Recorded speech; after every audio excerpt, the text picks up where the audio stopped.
ஆகர்ஷணத்தில் முக்கியமான சிஸ்டமேட்டிக் இந்த மகாலட்சுமி குடுவை அப்படின்றது மிக மிக எளிமையான மற்றும் சக்தி வாய்ந்த ஒரு தாந்திரிகம். இது குடுவை வெள்ளை நிறத்தில் இருக்கணும். அதில் கல் உப்புக்கள் நிரம்பி வழிகிற அளவுக்கு கல் உப்பு இருக்கணும்.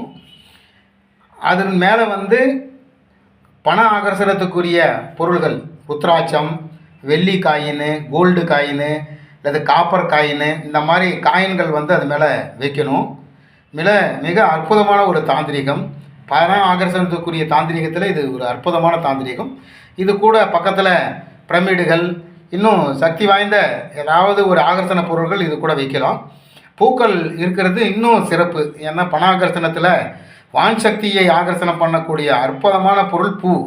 அதனால தான் பூஜையில் தெய்வ வழிபாட்டில் பூக்கள் அதிகமாக நாம் யூஸ் பண்ணுறோம். ஏன்னா நிறங்கள் வான் சக்தி, பிரபஞ்ச சக்தியான நிலம், நீர், நெருப்பு, காற்று, ஆகாயம். இதில் நெருப்பு நிறங்களை கொடுக்குது, காற்று ஆகாய சக்தி வாசனை கொடுக்குது. இப்படி ஒன்று ஒரு வேலையை செய்து மிக அற்புதமான தாந்திரிகம் இது. பண ஆகர்ஷணம், மகாலட்சுமி ஆகர்ஷணம், மகாலட்சுமிக்குரிய மந்திரங்கள், குபேர மந்திரங்கள். ஓம் ஓம் குபேராய வைஸ்வரனாய தனதான்ய பதாயே தனதான்ய சம்புரதம் மே தீகி தீகி தாபய ஸ்வாஹா. ஓம் மகாலட்சுமி விஸ்மஹே பண ஆகர்ஷண தீமஹி தன்னோ லட்சுமி பிரசோதயாத். இப்படி ஏதோ ஒரு மந்திரங்களை ஜெபிக்கிறதுனால பண ஆகர்ஷணம் அதிகமாக இருக்கும். மிக அற்புதமான தாந்திரிகம் இது.